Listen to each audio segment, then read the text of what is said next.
Queridos amigos, aqui estamos para conversar mais um pouquinho sobre vivências em família. Um grande ponto que preocupa pais, preocupa professores, educadores, é sobre a questão da família. O que fazer para que aquela família seja bem-sucedida? O que fazer para que aquela família alcance o objetivo de que seus membros sejam participantes ativos da sociedade e que possam, então, realizar o melhor, desempenhar o seu melhor e serem, ao mesmo tempo, felizes? Já conversamos aqui, citamos a palavra resiliência. O que significa resiliência? Resiliência é um termo usado pela física há muito tempo para descrever a capacidade que alguns corpos têm de serem submetidos a uma força, a uma tensão, e depois retornarem à sua condição original. Um exemplo bem simples disso que eu acabei de falar é o elástico. Nós esticamos o elástico e, quando soltamos, ele retorna à sua condição original, ao seu comprimento original. Então, o elástico é um material altamente resiliente. A palavra resiliência, ela começou a ser usada, a ser emprestada para várias outras ciências. A sociologia, no meio empresarial, no meio de administração. Mas há mais de 20 anos, os psicólogos vêm usando o termo resiliência para descrever a capacidade que alguns indivíduos trazem de, após passarem por situações traumáticas, situações de dificuldade, obstáculos, conseguirem seguir em frente, conseguirem ter uma vida feliz, uma vida produtiva, mesmo após esses eventos. Alguns estudos foram feitos com crianças sobreviventes de campos de concentração.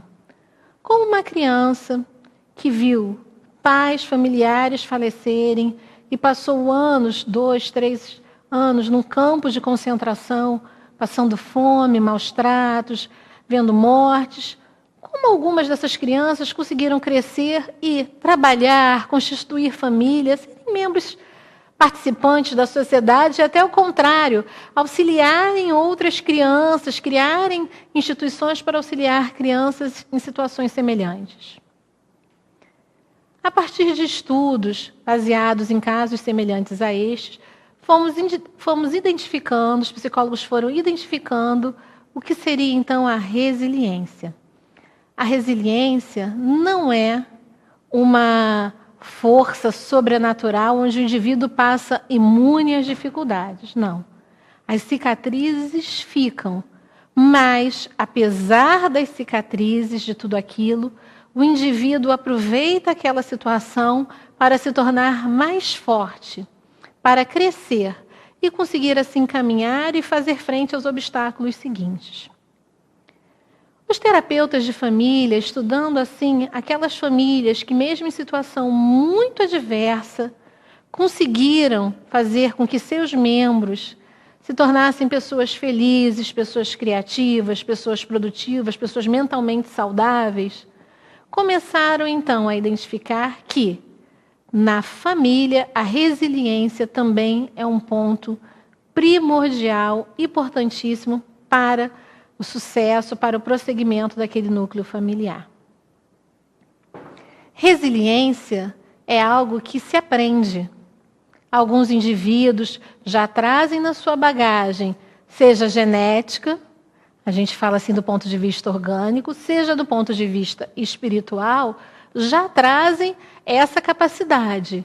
Frente às dificuldades, frente aos problemas, não desistem. São aqueles que vão continuar e vão continuar e vão buscar uma nova chance, vão buscar uma nova oportunidade, vão ver brechas para seguir em frente. Mas, mesmo aqueles que não nascem, não trazem de vidas passadas essas características, podem desenvolvê-las nessa vida. A resiliência é um pouco da capacidade de, quando se fecha uma porta, saber que outra se abrirá. E ao invés de ficar parado, focando na porta fechada, passar a procurar onde está a porta que se abriu, onde está essa porta aberta. Então, a resiliência ela pode ser desenvolvida não só pelos indivíduos, mas sim pelo grupo da família. Qual é a característica da família resiliente, então? Será que sua família é resiliente? Vamos pensar um pouquinho. As famílias resilientes são aquelas que têm um tempo para conviver juntas, que tiram algum horário para poder contar suas histórias e compartilhar suas histórias. Ouvir histórias de força de seus antepassados, saber desenvolver a capacidade de pertencer, de fazer parte daquele grupo e se sentir acolhido nele. A família resiliente é aquela que também se comunica bem. É aquela que trabalha a capacidade de dizer o que sente, o que um sente para o outro, e trabalha também a capacidade de escutar, de ouvir. Não só de falar, mas de ouvir e compartilhar e trocar emoções com clareza. Não deixa que aquelas ideias, aquelas mensagens fiquem escondidas, gerando mal-estar e explodindo no momento de estresse. Ter uma boa comunicação, compartilhar emoções, ser claro no falar e no compartilhar os seus sentimentos, dizer o que se sente e como se sente, é muito importante para desenvolver a resiliência da família. Uma outra característica da família resiliente é a espiritualidade.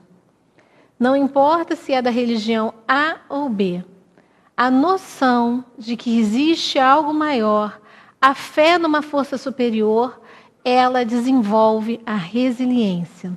Ela dá ao indivíduo forças para seguir e prosseguir e vencer os obstáculos. A doutrina espírita é o Consolador prometido, vem exatamente nos falar da oportunidade que nós temos de olhar além da vida material. Temos uma história antes dessa encarnação e teremos outra após essa. A vida material, ela é como se fosse um minuto passageiro frente à nossa eternidade. O que nós precisamos, então? Deslocar o nosso olhar da matéria, do momento, e olhar as situações que chegam até a família com esse olhar além.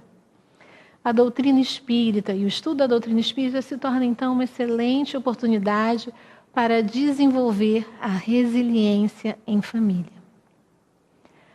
Assim como a família pode se tornar mais resiliente, cada indivíduo pode também buscar desenvolver a sua resiliência. Nós só saberemos se somos resilientes ou não no momento da dificuldade. Quando tudo está bem, não há problemas a serem superados, não há dificuldades, não há necessidade de ser resiliente.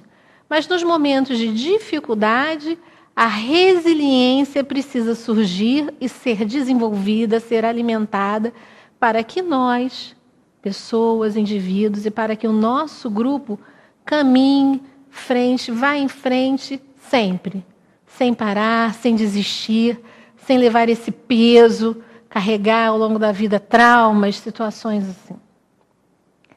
A criança pode ser mais resiliente, o adulto pode ser mais resiliente, o idoso pode ser mais resiliente, professores podem desenvolver a resiliência em seus alunos, pais podem desenvolver a resiliência em seus filhos.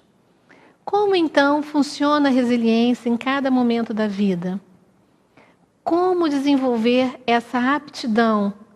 Como a doutrina espírita pode contribuir para que a criança, para que nós, o adulto, para que o idoso, para que cada um seja mais resiliente? Esse será o tema dos nossos próximos encontros. Esperamos então você para conversarmos nos nossos próximos encontros de forma mais tranquila, mais aprofundada sobre resiliência e fé no futuro. Até lá!